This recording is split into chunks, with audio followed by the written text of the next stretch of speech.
pessoal. Estamos aqui no podcast Obstetrícia em Foco e hoje nós vamos falar um pouquinho sobre a operação cesariana, com muitas informações interessantes sobre esse assunto polêmico. Você não pode perder. Nos siga nas nossas redes, nas redes pessoais, no Instagram e no Spotify. YouTube. E no YouTube. Muita coisa para falar sobre cesariana, né? Bom. Primeiro e mais importante que cesariana é a extração cirúrgica do feto. Exato. A gente tem que tirar essa ideia de que é um parto. Não. Parto, quando você vai no Aurélio, tem a ver com o ato de nascimento pela via vaginal, que é normal ou mais habitual. Quer dizer, habitual nos países desenvolvidos, porque no Brasil a gente vive uma epidemia de cesarianas desnecessárias. Então, é importante saber que a cesariana é uma cirurgia de extração fetal pela via abdominal. Ela foi criada há muito tempo atrás. Tem-se um relato da escola europeia, mas você já tem trabalhos mostrando que esse modelo, a realização de cesariana, ela ocorria na África, em alguns países, e esse modelo de extração fetal em situações de urgência, as pacientes eram era oferecido para elas um licor de banana para que elas ficassem alcoolizadas e tolerassem a dor da cirurgia. Mas o grande problema eram cirurgias feitas com instrumentais não adequados, de maneira sem técnica, e havia a mortalidade materna, tanto infecciosa quanto hemorrágica, era muito grande. E ele só era utilizado em situações extremamente fora do contexto habitual.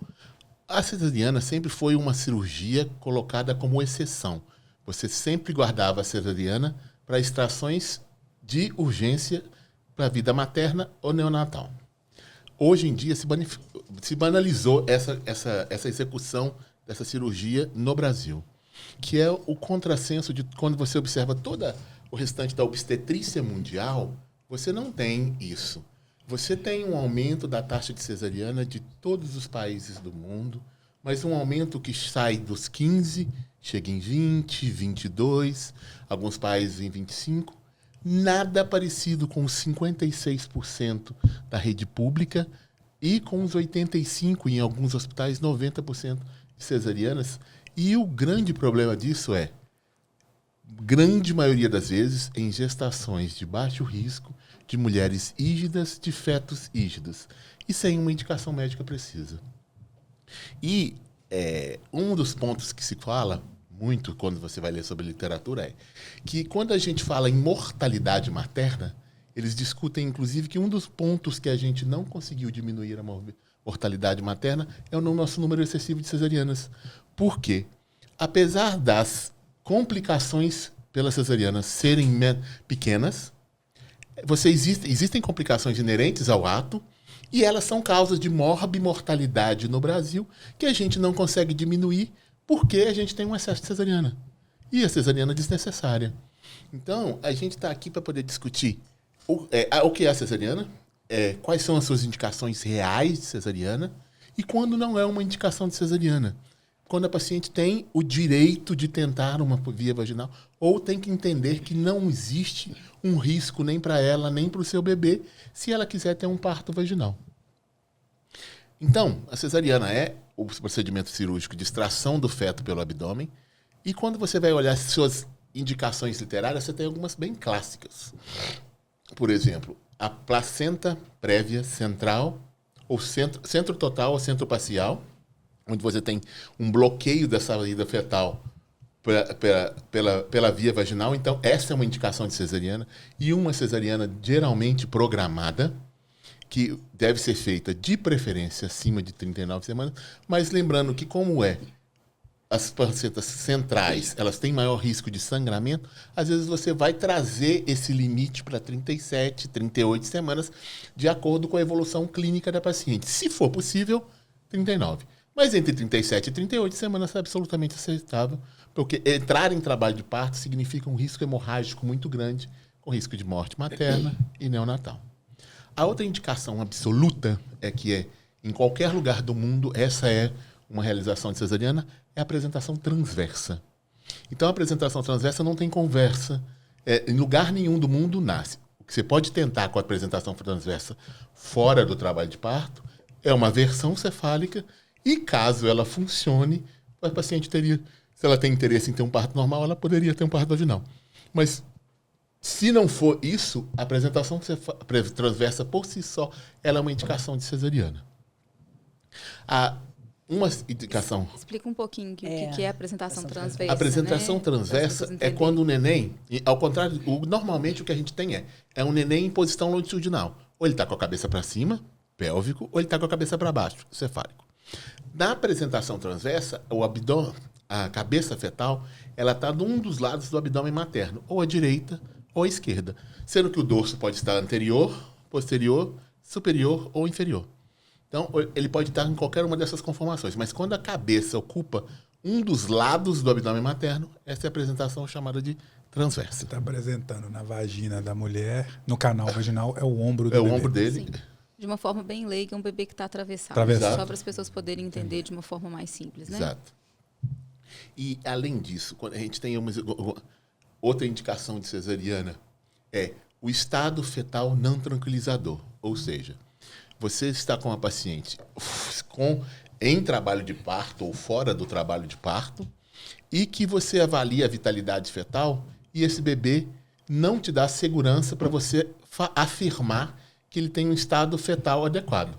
Quando isso acontece, o que vai ser avaliado se a paciente tiver trabalho de parto, você vai avaliar essa dilatação, ver se o parto está próximo e, se for possível o parto próximo, você conseguir ultimar esse parto, você vai usar um vácuo extrator ou um fórceps, extrair esse bebê, e caso não seja possível, você vai realizar uma cesariana por uma indicação fetal. Outra indicação fetal, outra indicação de cesariana rara, mas que é real, é o que eles chamam de desproporção cefalopélvica.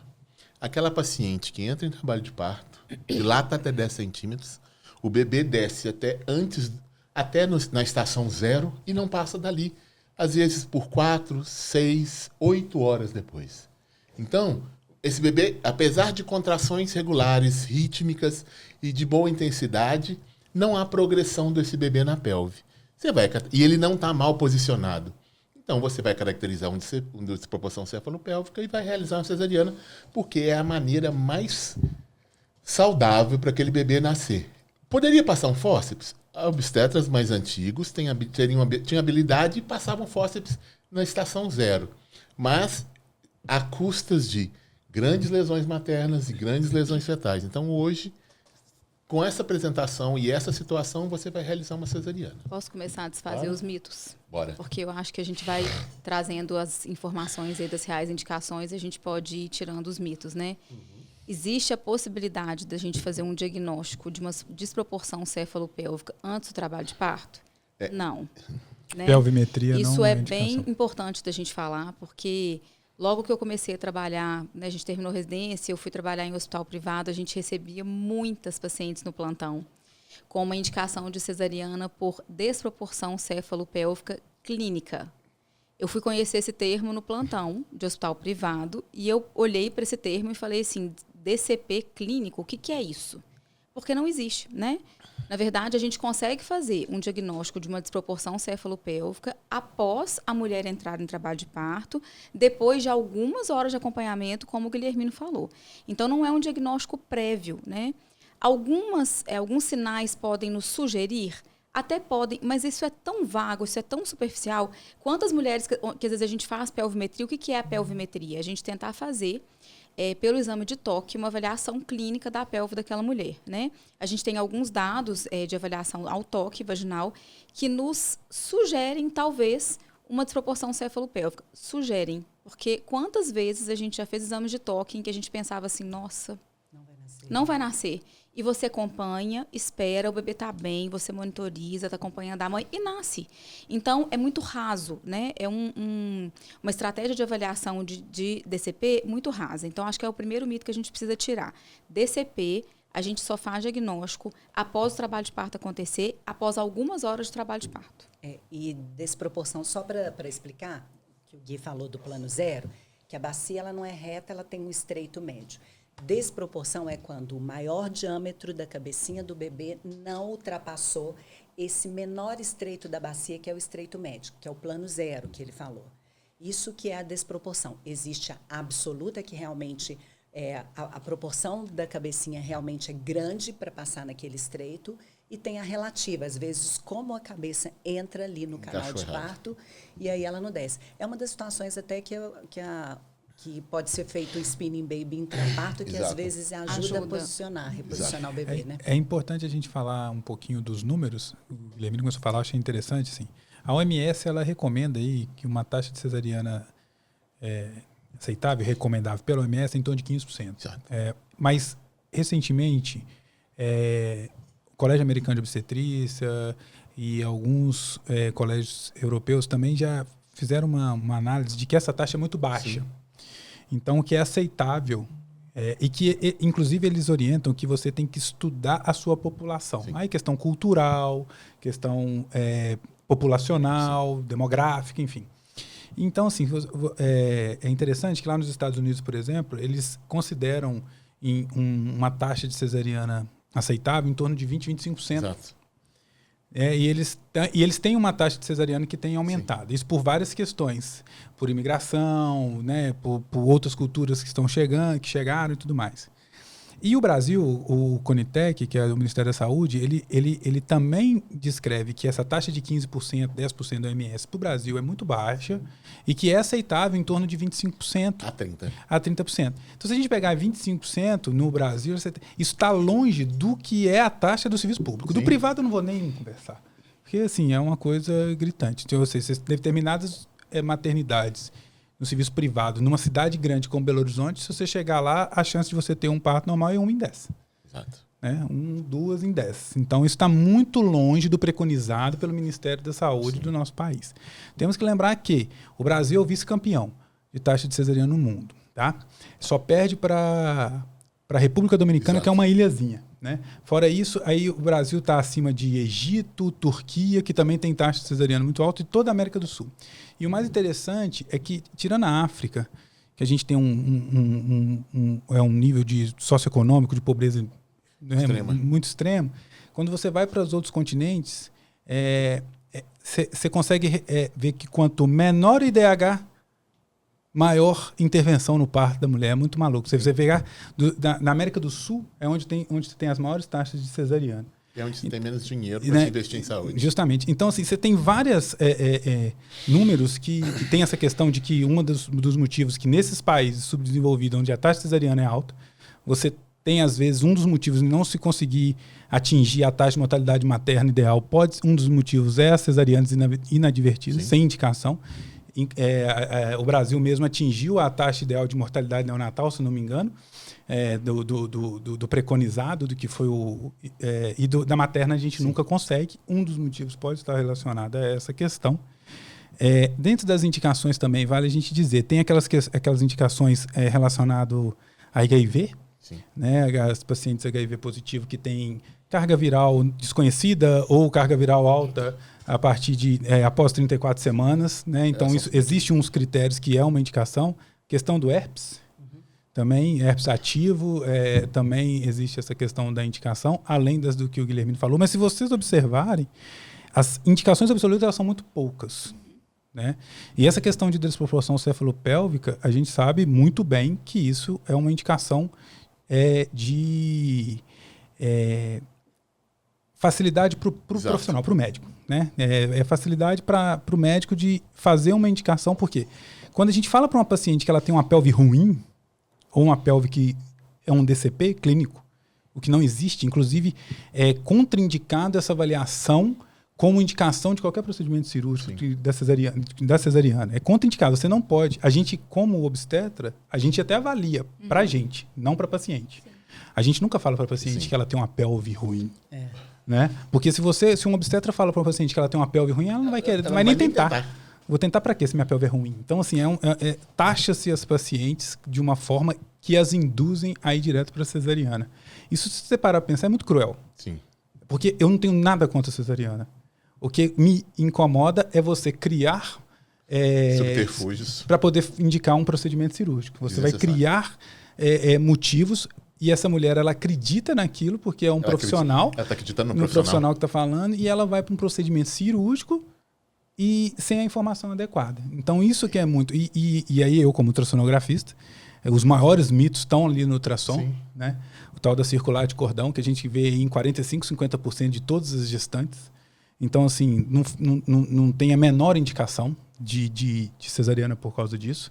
É a questão do líquido diminuído também, que é um outro problema gravíssimo no nosso país. E virou uma entidade, né? O líquido está diminuindo. E, assim, e aí uma informação para os pacientes é o seguinte, que como ultrassonografista eu posso dar, porque eu vivo isso há muitos anos. Se você não tem fator de risco, se você é uma mulher saudável, se o seu pré-natal está sem intercorrência, se sua pressão é normal, se seu bebê cresce direito, se você não tem nenhuma alteração laboratorial e você foi no ultrassom e o médico fez uma indicação de uma cesariana porque o fluxo do sangue está alterado, porque o líquido está diminuído, desconfia se essa indicação é real, porque muito provavelmente ela não é real. Então, assim, uma das maiores indicações de cesarianas no Brasil hoje é ultrassonográfica. Sim. Né? Porque ela é ultrassonografista. Muitas vezes ele trabalha na defensiva mesmo. Sim. Né? Às vezes ele acha, não é nem na maldade, ele acha que tem um problema, vou melhor falar que tem esse problema. Às vezes ele nem raciocina do ponto de vista clínico, esse Doppler está alterado, mas essa mulher é saudável. Por que esse Doppler está alterado? Vamos pensar o porquê. Não, já dá ali que o Doppler está alterado. Vamos repetir, vamos fazer num outro segmento do cordão, vamos entender clinicamente. Não, já solta que está alterado, fala para a paciente, aí acabou. Sim. Aí ela para vai... você convencê-la do contrário é impossível. Acabou. Então, assim, a gente já viveu a situação de ter que ficar batalhando com a paciente, mostrando para aquilo ali. Quantos exames de ultrassom são encaminhados, pacientes são encaminhados para a minha avaliação, porque foi feito exame de ultrassom que soltou um laudo que não fazia o menor sentido para o quadro clínico daquela mulher. Então, e aí, justamente, a paciente volta no dia seguinte, já fez ultrassom hoje, vai lá amanhã fazer comigo e o bebê está tudo ótimo. E aí a gente fica numa situação até difícil de conversar com a paciente, falar assim, olha, não é por aí e tal. Então, assim, são muito poucas as indicações ultrassonográficas de cesariana em paciente de baixo risco.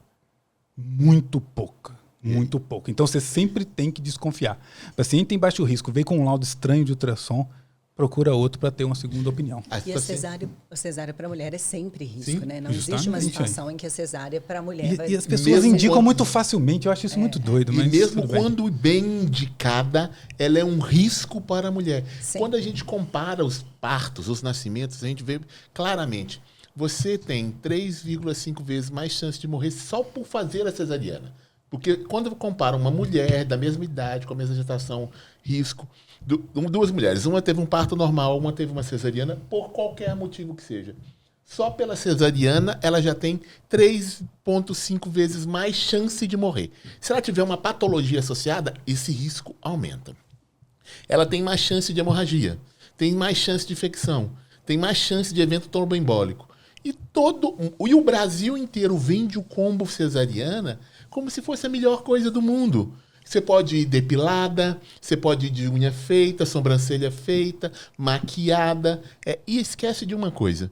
Você só quer ganhar um bebê e ir para casa e cuidar dele. Você não quer ter uma trombose.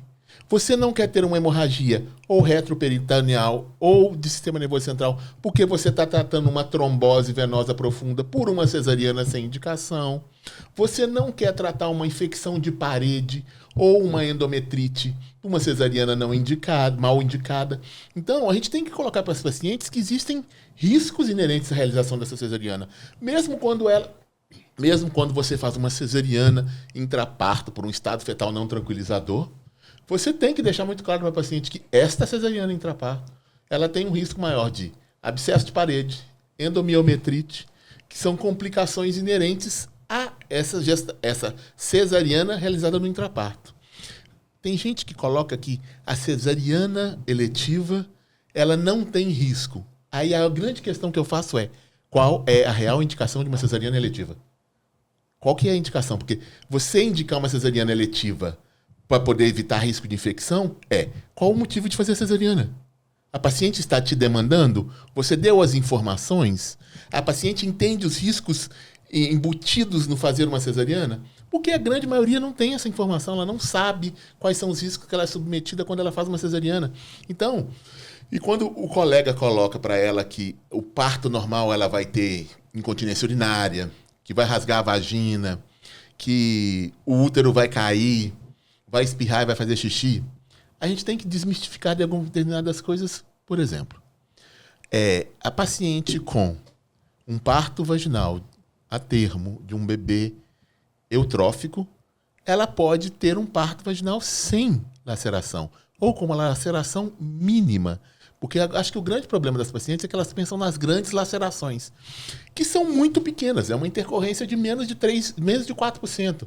Então, as lacerações são geralmente simples, de primeiro e de segundo grau, e sem repercussão do ponto de vista reprodutivo e sexual dessa paciente. Então, ela tem que entender que, mesmo caso ocorra essa laceração, ela é muito melhor quando você compara com uma cesariana. Ela tem que entender também que a distopia genital, que é um outro fator importante, que ela acontece, às vezes, em pacientes nuligestas, pacientes virgens e pacientes com cesarianas. Eu já fiz uma esterectomia vaginal no Odete Valadares de uma paciente com 5 cesarianas e com o útero do lado de fora. Ou seja, a cesariana não... E ela teve todas as cesarianas eletivas. A cesariana não protege... saindo pelo canal. Exato. Vaginal. Tem que explicar isso aí. Tem que explicar isso.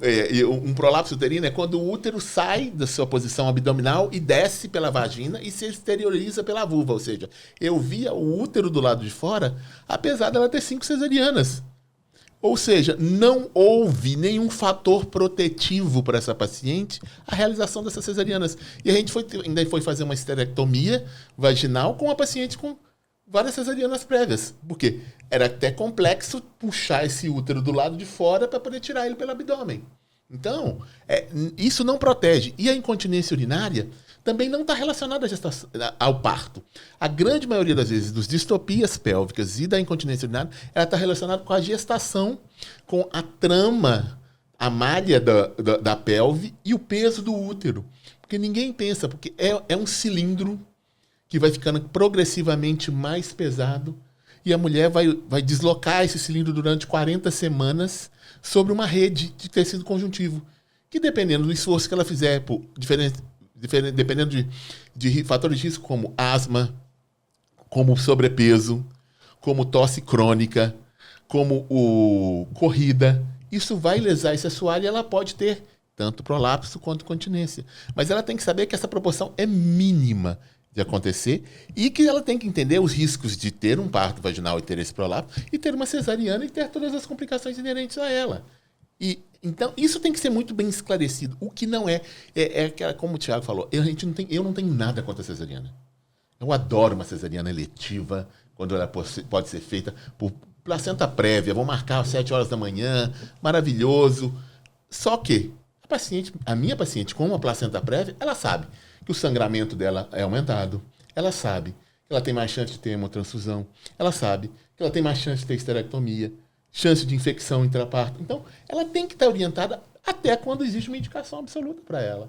Ao contrário de criar um mito de que o parto normal é um demônio e a cesariana é um anjo que veio para salvar as mulheres. Mas é a cultura, né? Mas, na verdade, isso é mais uma função do pré-natal, né? É justamente o momento que a gente tem para educar essa mulher sobre a via de parto, educar essa mulher sobre a importância da fisioterapia pélvica, sobre essa questão de que o que mais lesa o períneo não é o parto, e sim o período da gestação. Por isso, essa necessidade de fortalecer essa musculatura para a gente prevenir danos aí para a vida futura da mulher, né? E é justamente o momento que a gente vai sentar com essa mulher e conversar com ela sobre as indicações reais de cesariana, né? A própria questão de circular de cordão é um mito gigantesco. E como essas indicações, a gente pega os casais num momento de vulnerabilidade muito grande. Porque é um momento que, se eles não têm um conhecimento, qualquer coisa que a gente fale com eles vão aceitar. Sim. Né? Se a gente falar que a circular de cordão vai apertar o pescoço do bebê e que ele vai ficar asfixiado, e que vai ficar enforcado, e que vai faltar oxigênio, eles vão acreditar, eles vão falar assim, não, vamos lá para cesariana. É a mesma questão do líquido. Né? Então, isso é muito importante a gente assentar e conversar com as pacientes. Assim, eu acompanhei uma vez uma mulher que foi a um ultrassonografista, né, para fazer um ultrassom aí em torno de 40 semanas. E aí a diferença da gente ter... Nós vamos puxar uma sardinha pro Thiago, né? Da gente ter um ultrassonografista obstetra, né? Eu acho que é isso. É a gente ter um ultrassonografista obstetra que consegue raciocinar num globo, né? Clinicamente. E que vai realmente colocar para aquela mulher as reais indicações. Então, essa mulher voltou do ultrassom. Ela fazia ultrassom com o mesmo ultrassonografista durante um bom tempo da gestação. E ela falou comigo assim... Nossa, ele falou comigo que tem 3 circulares de cordão. Eu comecei a ficar um pouquinho incomodada, mas como eu já estudei muito sobre isso, eu vou respirar fundo e vou seguir em frente. Essa mulher teve um parto em GASC, em posição de 4 apoios, e ela contratou, na época, um vídeo de parto, e o vídeo é assim, o bebê saindo e eu desfazendo, e eu contei em voz alta. 1, 2, 3, desfazendo a circular de cordão e o bebê com ela. E aí ela toda ficou muito feliz depois, assim, com o resultado da assistência, porque ela queria muito viver aquele estilo de parto. E ela falou comigo assim, sabe qual que é a vontade que eu tenho agora? De mandar esse vídeo para o ultrassonografista para falar com ele que está vendo, a gente conseguiu desfazer. Porque, na verdade, a circular de cordão, de fato, não é... Eu penso que não é um aspecto que nem deva ser procurado no ultrassom quando você não tem nenhum outro sinal, assim. Qual é a função de você procurar uma circular de cordão se o bebê está bem, assim? Né? Muitas vezes isso é investigado, isso é colocado em laudo, deixa o casal com uma pulga atrás da orelha, porque isso incomoda, principalmente a família, que às vezes é uma questão cultural importante, né? E aí já traz um peso ali para o trabalho de parto, de uma situação que, na grande maioria das vezes, não tem nenhuma repercussão clínica. Muitas das vezes, o ultrassom já não tem indicação de ser feito, né? Isso é uma verdade? Eu não sei por que a gente pede ultrassom com Não, 40 semanas, sim, né? não, é isso que eu tô falando. De rotina. É justamente, muitas vezes não tem indicação, mas a gente vive num contexto que se não pedir é um problema, infelizmente. Então, no nosso país, eu falei lá da Finlândia, né? Dei o exemplo lá no outro podcast, mas aqui no Brasil não tem jeito. Então, assim, o problema a questão é saber com quem tá fazendo. Porque eu não olho circular de cordão. O que eu faço é o seguinte, paciente que já um colega viu, ela já chega com a demanda. E aí eu avalio, falo, realmente tem circular de cordão, como cada 10 que chega aqui, 5 vão ter. Então, se isso for indicação de cesariana, nós temos que fazer 50%. A circular de cordão, mas não pode dar um problema? Tudo na vida pode ter problema. A gente está vivo, tem um risco. O risco ele sempre vai existir. A circular de cordão, problema, ela vai dar sinal do trabalho de parto, que é a minoria da minoria. Ela vai mostrar, o bebê vai mostrar. Essa é a raridade. É a mesma questão do líquido amniótico, né? É a mesma questão dos Dopplers. Doppler que eu estou falando é a variação de fluxo sanguíneo que é feita de forma inadvertida e de todas as maneiras, e aí, né, vê uma alteração que não existe. Então, assim, esses mitos, aqui, eu acho que a função nossa aqui é desfazer esses mitos. Volto a falar, não tenho nada contra a cesariana, acredito e não tenho dúvidas que é direito da mulher em escolher a via de parto dela. Ela tem total direito de escolher uma cesariana. Isso é direito de qualquer mulher, seja no SUS ou seja no serviço privado. Eu lembro que eu fiz parte das discussões, eu falava assim, gente, se agora que começou a ter a cesárea pedido, que veio definição do CFM, do CRM, não sei mais o quê, eu falo assim, perfeito, porque isso sempre existiu no privado e no SUS a gente não dava essa questão. O problema é informação. O grande problema é informação. E a nossa função aqui é justamente trazer essas informações. As indicações absolutas já foram ditas. Não cabem em duas mãos. Essas são as absolutas que nós vamos discutir. O resto... É tudo a critério e com cuidado e discussão com a mulher. Por justamente. exemplo, a questão da circular de cordão tem uma história de consultório muito interessante, que a paciente chegou para mim com 39 semanas. Ela fazia pré-natal com um colega e que ele falou, quando ela fez 39 semanas, que ele indicou uma cesariana porque o neném tinha circular de cordão. Aí ela chegou para mim, ansiosa, nervosa, porque o médico queria marcar a cesariana dela, ela queria um parto normal. Aí eu virei para ela, tá, então me presta os exames. Aí eu olhei os exames dela. Tinha um ultrassom mostrando uma circular de cordão com 25 semanas. Com 28, com 32, com 34, com 36, com 38, com 39. Aí eu olhei, falei assim, picareta. Fechei os ultrassons. Então, trabalho de parto. Aí ela parou e olhou para mim. Guilhermino, eu vim cá por causa da circular de cordão. Você olhou o ultrassom e não deu nem bola. Aí eu falei assim, olha, eu não ia falar nada não, mas já que você está perguntando, tá, abriu os ultrassons de novo. A circular de cordão está aqui desde 25 semanas. Seu médico, então, é um irresponsável. Porque se ele quer tirar agora, se ela agora virou assassina, desde 25 semanas que ela está tentando assassinar seu menino. Ela tentou com 25, com 28, com 32, com 36, com 37, com 38. Agora, com 39 semanas, ela criou vida e resolveu matar o seu filho. Então, é isso que está acontecendo? Porque não existe isso. Uma circular de cordão que já estava presente desde 25 semanas, ela não vira urgência de cesariana com 39 semanas. E aí a gente conversou. Ela entrou em trabalho de parto no dia seguinte e teve um parto vaginal espetacular com uma circular de cordão simples. Ou seja, é a função do obstetra desmistificar e contar para ela. E em nenhum momento eu não falo para ela que a presença da circular de cordão não vai impedir um parto vaginal. Sim, pode acontecer que vai impedir que quando comece a descer no canal, o cordão seja mais curto, ou estrangule, ou o movimento crie um efeito do vaso que leve a uma frequência cardíaca que seja um estado fetal não tranquilizador. E se não tiver em nascimento, sim, às vezes eu vou ter que mudar essa via. Mas a taxa de ocorrência disso é mínima para justificar cesarianas em todos os bebês com circular de cordão. É inadmissível você fazer cesariana em todos os meninos com circular de cordão, tentando evitar um mau prognóstico por uma circular de cordão não vigiada de maneira adequada durante o trabalho de parto. O que você tem que fazer é melhorar a assistência do trabalho de parto e não indicar cesarianas, porque existe uma circular de cordão. Seria a mesma lógica de tirar o apêndice de todo mundo, porque pode ter um que vai ter Exatamente. um apendicite futuro. Agora, outra coisa falando de cordão, às vezes pode acontecer prolapso de cordão, né? Que o cordão sai antes do polo cefálico, antes da cabecinha. Essa é uma indicação. Essa é uma indicação. É uma indicação absoluta de cesariana. Porque se você tem um prolapso de cordão, você tem a cabeça fetal comprimindo o cordão e você tem uma parada de fluxo.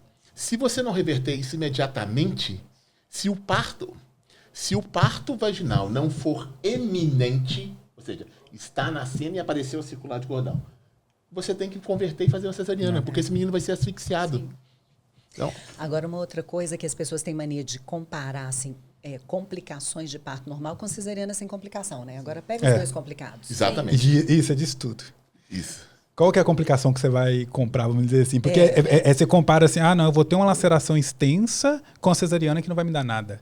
Mas compara a sua tromboembolismo pulmonar por causa de uma cesariana com uma laceração de primeiro grau, que não é nada. Então, Exato. assim, é porque isso é cultural. O que aparece na mídia, no jornal, na internet, são aqueles casos que dão errado geralmente com parto normal. E ninguém então, fala. isso cria toda uma... E tem a questão médica também, que está mudando, eu acredito que está mudando, principalmente nos grandes centros, mas ainda assim é aquela ideia de que ali é mais fácil para mim, é mais cômodo para mim, e a paciente vai ficar feliz porque ela vai estar com o bebê no colo. Uma das maiores razões assim da cesariana a pedido é a falta de informação, né?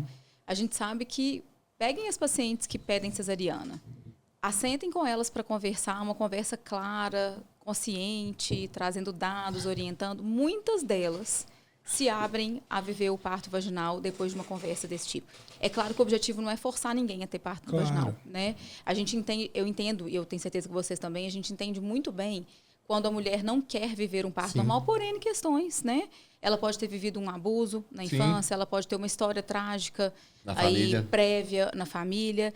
Mas a gente precisa gastar um tempo com essas mulheres para sentar, para conversar, não é fazer lavagem cerebral. Não é fazer lavagem cerebral. E essa conversa, literatura. ela precisa começar cedo, né? Essa história de que... Tá cedo demais. Tá cedo demais para conversar sobre o parto. Ela começou o pré-natal, tá cedo demais para conversar sobre o parto. Não tá cedo demais. Porque isso é um processo. É um processo de conhecimento, é um processo de autoconhecimento. É um processo de dissolução das dúvidas, né? De entender as informações, de pegar dados, né? Entender os riscos, os benefícios. Às vezes, quando a gente gasta esse tempo, muitas delas vão se abrir a viver o parto vaginal, algumas não, e tudo bem. Eu acho que a gente existe também como obstetra para esse tipo de assistência que a gente preza, no sentido de acolhimento daquelas mulheres que não querem, por algum motivo justo, viver o parto vaginal, né? A gente tem esse período aí de pré-natal para poder orientá-la, conscientizá-la, e ela tem o direito, no final, de não querer viver o parto vaginal, mas de forma consciente. Sim, né? É isso que a gente preza. Um dos outros pontos, e esse agora é um ponto polêmico, é a cesariana por apresentação pélvica. No Conitec 2010, a apresentação pélvica é quando o bebê se encontra no canal. O canal de parto, o que a porção que se apresenta são as nádegas, ou os joelhos, ou os pés. Porque aí você vai ter modo nádegas incompleto, modo nádegas completo, e você vai ter o pélvico completo, ou seja, você vai ter a apresentação dos pés, você vai ter a apresentação dos joelhos, ou você vai ter a apresentação do glúteo. Até 2022, todas as indicações eram para cesariana para apresentação pélvica. Aqui eu coloco um adendo, que foi o Brits, o estudo que fez essa indicação literária, porque é um trabalho científico que dividiu em 2 grupos, parto normal, vaginal, parto cesariana programado. E no parto normal, eles operaram 50% do grupo. Ou seja, você destruiu o seu grupo de parto normal e no final você teve um resultado que deveria se fazer cesarianas, apesar da destruição da metodologia do trabalho, e se vendeu essa ideia de que cesariana é o melhor para a apresentação pélvica. A partir pelos estudos de Frankfurt, um médico alemão, ele vem fazendo há muitos anos o estudo do parto pélvico e retomando essa arte e essa ciência. E hoje você tem trabalhos mostrando na Europa que a morbimortalidade da apresentação pélvica ela é muito parecida com a da apresentação cefálica. E o que você tem que entender é que você tem que ter um médico ou uma equipe experiente em assistência a parto vaginal pélvico. Você não deve ter uma assistência de parto vaginal pélvico com um cirurgião pouco experiente, uma equipe não preparada, ou se não for o desejo da paciente. Mas falar para as pacientes que uma vez que o bebê dela está sentado, ela tem que ser submetida à cesariana, isso é mentira e mau caratismo. Você tem literatura mostrando que ela pode sim ter um parto vaginal com determinadas situações e com determinados médicos ou em determinados hospitais onde essa arte e ciência ainda existe. Então, o que a gente assiste muito é as pacientes chegando nos hospitais falando assim, não, é cesariana. E a minha pergunta é, se um paciente com câncer pode se recusar a tratar, a fazer quimioterapia e radioterapia, por que uma paciente com apresentação pélvica tem que ser submetida a uma cesariana por um medo do médico? O pré-natal deveria orientá-la, que ela tem opções do tipo fazer uma versão cefálica externa, que é uma manobra realizada no hospital, onde você vai fazer uma versão, ou seja, você vai tornar uma apresentação que era cefálica, pélvica, numa apresentação cefálica. O bebê que estava sentado. O bebê que estava sentado que passa a ser cefálico, facilitando o parto. Isso acontece em 50% a 60% das tentativas, que é uma recomendação classificação 1A. Ou seja, é um grande grau de evidência. É recomendado pelo ACOG, pelo Royal College e pela OMS. E no Brasil, a gente tem como é que eu vou colocar isso? O descaramento de ouvir obstetras falando assim, mas eu não fico à vontade. Isso aqui não é bar. A gente não está batendo papo. Ciência é, a paciente com feto em apresentação pélvica deve ser oferecida a versão cefálica externa para ela. Caso ela se recuse, você vai orientar que ela tem 2 opções, então, cesariana ou parto vaginal pélvico. Ela optou pela cesariana e não precisa nem ser agendada. Você pode entrar em trabalho de parto e aí sim fazer a cesariana, porque você garante não extrair esse feto e ele ter um desconforto respiratório. Não fazer uma cesariana com 38 semanas, esse menino ir para o CTI, porque ele estava sentado. Então, o que deve ser colocado para a paciente é, eu não tenho experiência, eu não tenho gabarito ou know-how para poder fazer esse parto, vou te mandar para um lugar onde eles fazem. Ponto. E tudo bem, né, Gui? E tá tudo bem, você não é obrigado a fazer absolutamente nada. Mas você não pode mentir para paciente porque você é limitado nesse ponto. Alguns países europeus, o médico ele pode sofrer uma sanção administrativa se ele não ofertar a versão externa cefálica para o paciente. Olha, eu não sabia disso. A gente tem que lembrar. Eu sou um defensor dessa VCE, assim, que nós começamos a fazer. E assim, a gente escuta. Hoje, Gisele, já fomos juntos, mas eu e o Guilhermino já estamos nisso aí há mais tempo. Hoje, pelo menos quando a gente está lá, e eu como faço ultrassom, eu vou com outros profissionais também, mas a gente já não é olhado tanto com um olho assim... bicho grilo. Como se a gente fosse meio maluco. Mas no começo, era meio que coisa de maluco e parecia que a gente estava fazendo... Coisas da nossa cabeça. Eu acho isso...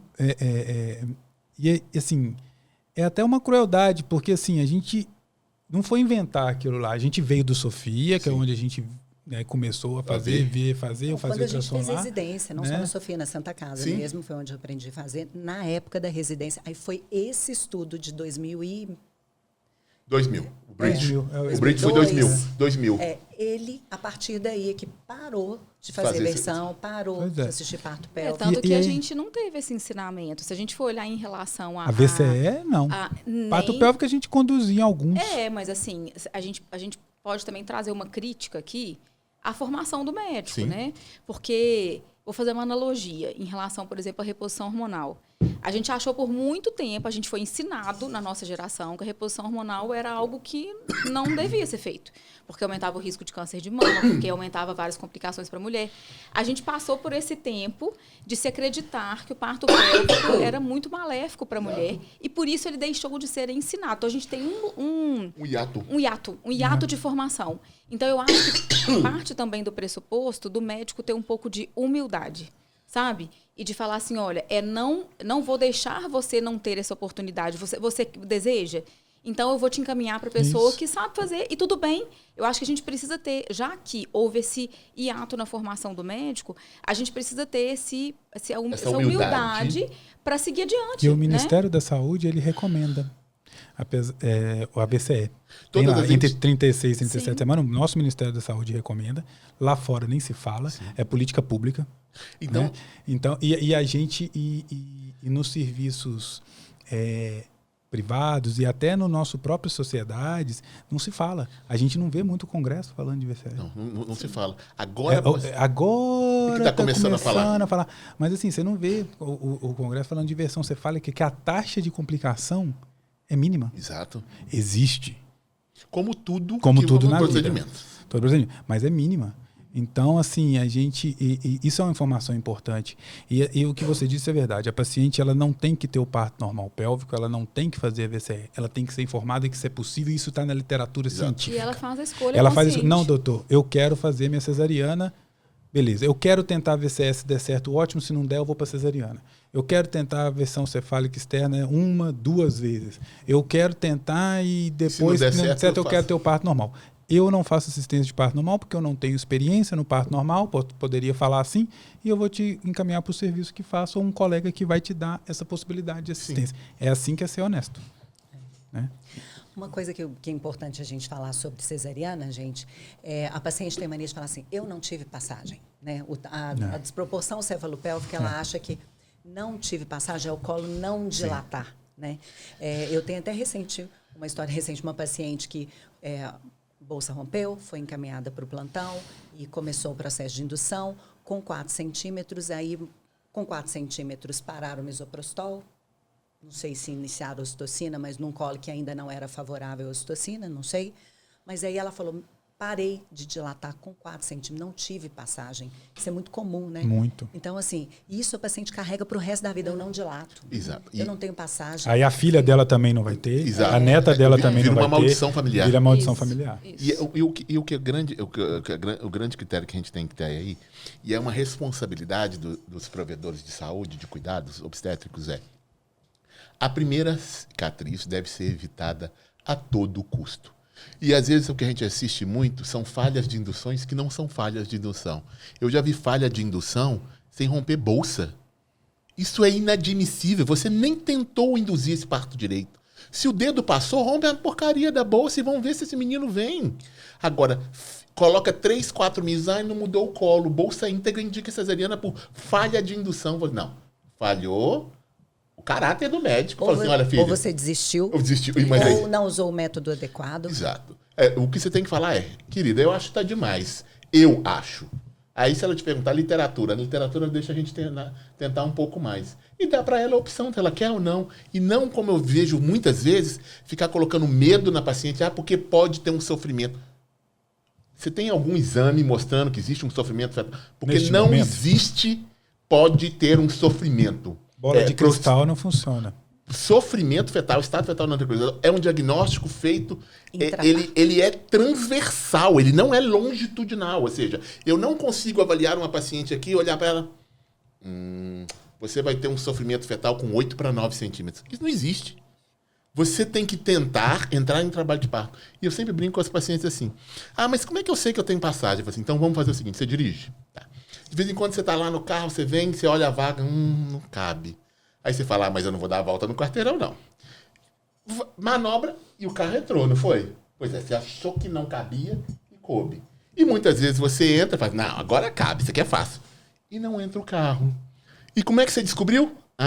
Você tentou, né? Pois é, trabalho de parto é a mesma coisa. A gente só descobre se tem passagem depois que a gente tenta ter um menino de parto normal. Eu lembro disso, Gui. Você dirige.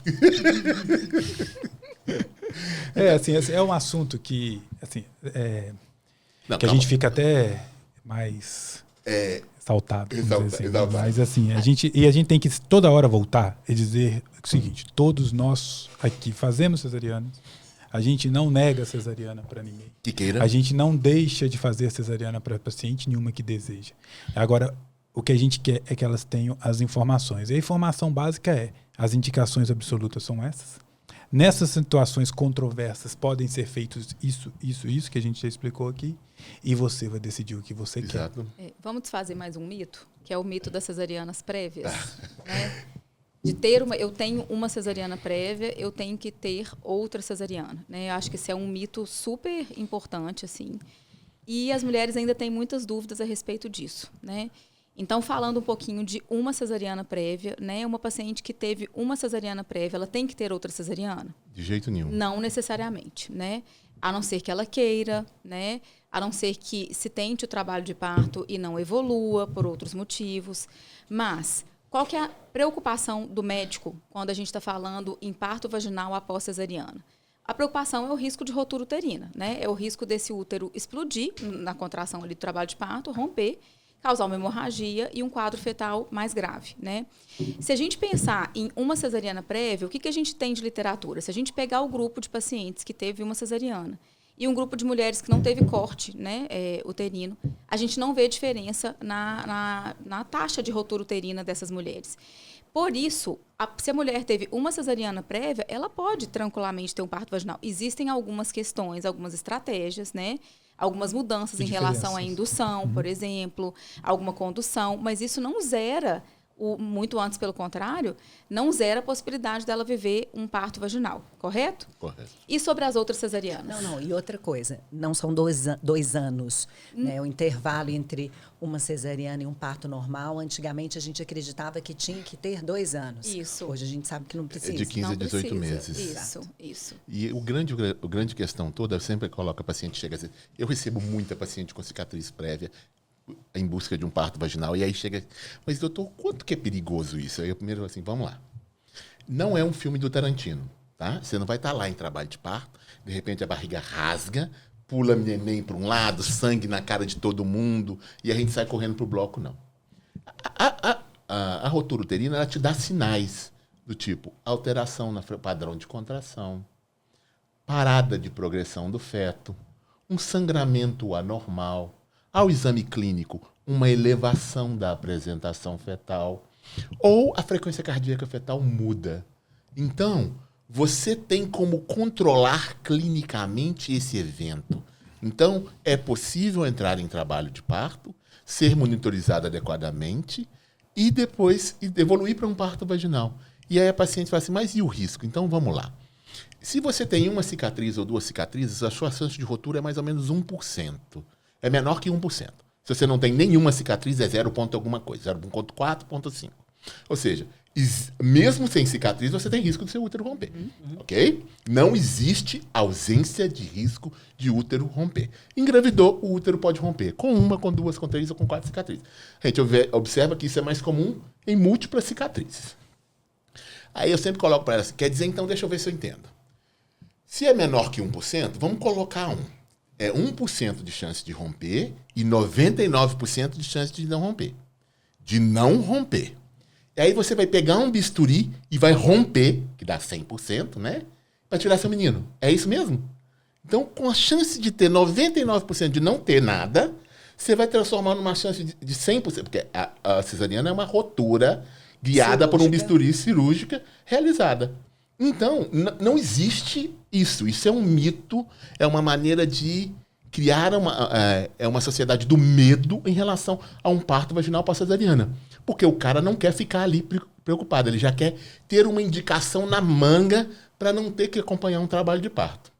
E o que deve ser colocado para a paciente? E eu sempre coloco, você pode acreditar no que você quiser. Apesar de medicina ser ciência e não crença. Mas você não pode colocar a sua opinião na hora que você está orientando uma paciente. Você pode colocar, olha, a ciência fala isso, isso e isso. O risco aqui é esse e aqui é esse. Qual risco você escolhe ter? É ela que vai escolher, porque o risco é dela, é ela que vai pagar o preço da escolha dela. Agora, porque eu acho, você é homem ou é uma mulher com outra visão de mundo, que tem uma outra experiência de parto, que você não pode avaliar o que aquela paciente deseja. Isso é muito complexo. E o que eu vejo eu tenho pacientes com 2, com 3, com 4 cicatrizes que tiveram partos vaginais. E o que diferencia isso? O que a gente sempre discute, que eu discuto muito com elas o melhor é você manter uma gestação ativa para poder você estar bem do ponto de vista físico, porque trabalho de parto chama trabalho de parto, então dá trabalho, cansa. Você deve, se tiver patologias tipo diabetes, fazer uma atividade física, manter um controle adequado para a gente não ter fetos macrossômicos, tá? Porque quando a gente tem cicatrizes uterinas e a gente vai ver avaliação de partos vaginais pós-cesariana, a gente observa que a macrossomia fetal é um fator que atrapalha o êxito do parto vaginal. As gestações que são prolongadas excessivamente, 41 para 42, essas são as gestações que correm mais risco desses bebês não evoluírem para um parto vaginal, acabarem tendo que ser submetidas a uma cesariana intraparto, ou desistem e preferem uma nova cesariana. A outra questão é que os métodos de indução, a gente não pode mais usar o misoprostol. E a ocitocina a gente vai usar em doses mínimas. Então, o melhor cenário para uma cicatriz uterina prévia ter um parto vaginal é um trabalho de parto espontâneo no tempo escolhido pelo bebê, com o mínimo de intervenções. Então, esse é o cenário ideal para um parto vaginal. E o que eu vejo muito, o que isso exige é simplesmente assistência. Você tem que ter uma equipe qualificada para ficar ali e estar disposto a vigiar a mãe e o bebê e deixar a gestação evoluir adequadamente, sem nenhum tipo de medo. É claro que 3, 4 cicatrizes no plantão é uma coisa muito complexa numa assistência, seja ela pública ou privada, porque o número de pacientes é muito grande, de profissionais é pequeno, então fazer essa assistência que não seja 1 a 1 é realmente um fator que tem que ser levado em consideração. Mas se você tem uma assistência 1 para 1, ou uma maternidade que você vai ter um enfermeiro obstetra que vai ficar com você o tempo todo e ele vai fazer essa assistência e essa vigilância fetal de maneira adequada e com um médico de sobreaviso para qualquer intercorrência, é absolutamente seguro e pode tentar-se ter um parto vaginal pós uma cicatriz uterina. Só uma coisa, misoprostol é contraindicado em cesárea anterior com feto vivo. É importante isso. Outro mito que a gente pode conversar aqui e falar um pouquinho é sobre a questão de indicação por peso estimado no maldito tração. Já estou eu falando mal do tração de novo.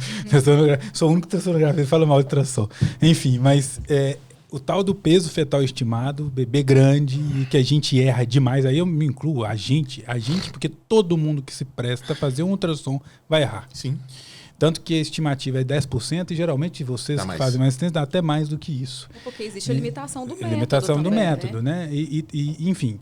Então a gente precisa ter falar para os pacientes o que seria um peso fetal estimado para a gente dizer assim, olha, existe uma indicação de cesariana por causa de peso fetal estimado.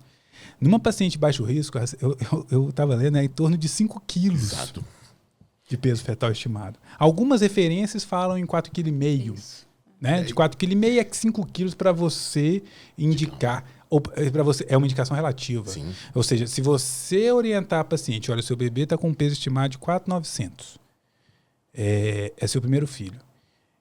Você tem condições de tentar de ter o parto normal e é uma decisão sua, mas se você decidir uma cesariana pelo peso, ok, é uma indicação relativa. E nas diabéticas Assim, a 4 quilos por causa dos riscos de distócia de ombro, que é o ombro agarrar no canal abdominal. Então a gente tem que falar isso porque... E outra coisa, o UpToDate e a COG, ele fala uma coisa muito interessante. Eu não vejo isso na realidade, não sei qual é a opinião de vocês, mas eles defendem, às vezes, uma antecipação de indução de parto. Em feto grande, né, vamos dizer assim, porque aí você aumenta até a taxa de sucesso de parto normal. A gente que trabalha com acredita e faz esse stage de parto normal, a gente gosta muito que o paciente trabalhe de parto espontâneo. Mas em algumas situações, quando você antecipa um pouquinho aquele processo de indução, você vai dar uma condição melhor e a paciente também fica mais tranquila, né, porque ela fica mais segura, vai passando, aí ela faz o ultrassom comum, que fala que está com 4 kg 100, o outro fala que está com 4 não sei o quê, ela já nem entra em trabalho de parto, porque ela fica tão estressada que ela já não consegue mais entrar em trabalho de parto espontâneo. Então, isso é um mito que a gente precisa conversar, essa questão de peso. E esse trabalho ele é muito bonito, eu adorei esse trabalho quando eu li. Ele fala, bem bacana, que ele divide para diabética, e quando ele coloca as pacientes normais, ele coloca que a partir de 5 quilos, eles só estão indicando cesariana porque aumentou a taxa de admissão em CTI e de apicar baixo no 5º minuto. Ou seja, só quando existe realmente uma circunstância de dano ou morbidade fetal é indicada uma cesariana.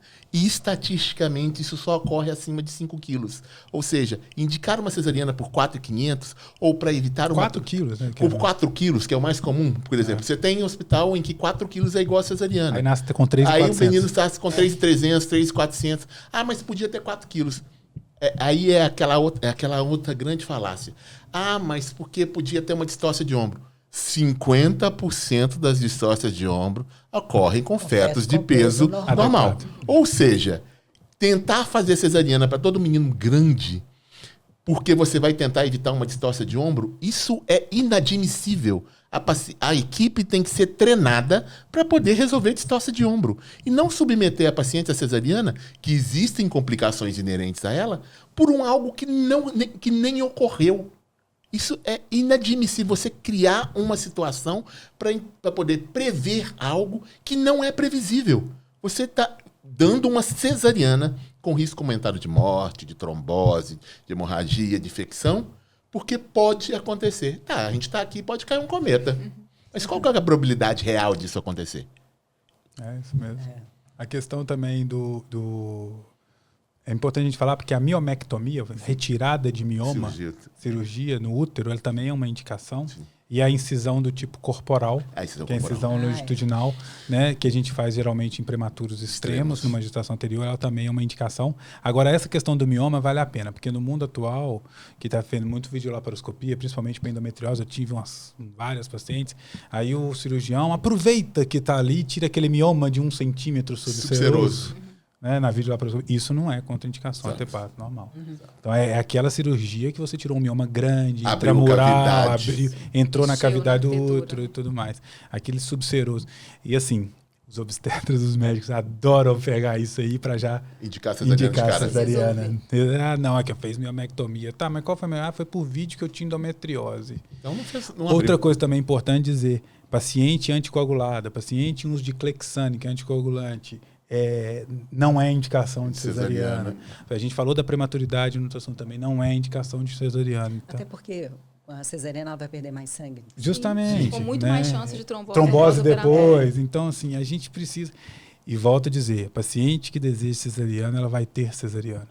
Ela só não pode ser induzida e enganada a um procedimento cirúrgico por uma indicação inexistente. O nosso papel é falar das evidências científicas sem opinião pessoal. Justamente. Para ela tomar uma decisão responsável. Né? Sim. Isso que é importante. Mais alguma coisa? Acho que é isso. Acho é um tema bem interessante. Eu acho que a gente conseguiu resumir e fechar de uma forma científica, com informações corretas, né? E sem fazer opiniões pessoais. Eu acho que opinião pessoal é o que a gente... É o último, né? Na experiência, é a última ali na pirâmide das evidências científicas. Então, o ideal é a gente passar aquilo que a literatura nos apresenta e, na questão de via de parto, a gente dá àquela gestante a possibilidade de escolha. E, assim, num país que a gente tem, dentro do Brasil, a gente tem nível socioeconômico da Noruega e nível socioeconômico do Sudão, do Congo, né? Porque é um país com uma desigualdade absurda. A gente deveria e a gente tem que trabalhar para atingir esses níveis recomendados, que não são nem baixos demais, né? O próprio Ministério da Saúde coloca em 25%. Então, ou seja, é possível de forma responsável. Sim. E para ser de forma responsável, a gente precisa treinar os médicos em formação, né, que estão ali entrando na residência, inclusive para eles terem uma visão crítica de quando eles são submetidos a um procedimento cirúrgico sem indicação. Então, a paciente é importante ela também ter essa informação para ela poder questionar como paciente, mas a gente aqui, como 4 profissionais experientes e de muitos anos de atuação, a gente tem que falar para os profissionais médicos principalmente, porque acaba que a indicação da cesariana é do profissional Sim. médico, né? A gente tem que falar principalmente para os que estão em formação que essa conduta e essa orientação, ela tem que ser baseada em literatura e não no que eu acho. Eu acho que vai ser mais seguro, eu acho que o seu bebê não passa, eu acho que o seu bebê está muito grande, eu acho que essa circular é um problema. Isso a gente não é por aí. Então, acho que essa que é a mensagem que eu deixo aí nesse final aí para os médicos, informação, os residentes e tudo mais. A gente tem que lembrar também que quando a gente discute a questão do parto vaginal pós-cesariana, você não tem muitos estudos de boa qualidade. Você não faz um estudo, um caso clínico, nem nada disso. Então, geralmente são estudos observacionais. E muito da literatura no mundo é americana ou europeia. E eles não têm essa epidemia de cesariana. Então, eles não têm 3, 4 cesarianas tentando ter um parto vaginal. Mas existe uma frase do NICE, que é o órgão inglês de saúde, Nacional Inglês de Saúde, que ele fala, que está no Conitec: não existe limite de cicatriz uterina para a paciente que deseja ter uma tentativa de parto vaginal.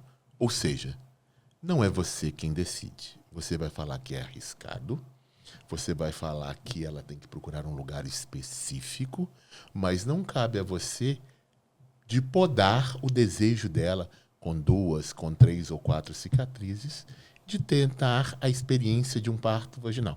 Mesmo porque, quando a paciente chega para mim, eu sempre coloco para ela: lembra que isso aqui vai ser uma tentativa de parto vaginal.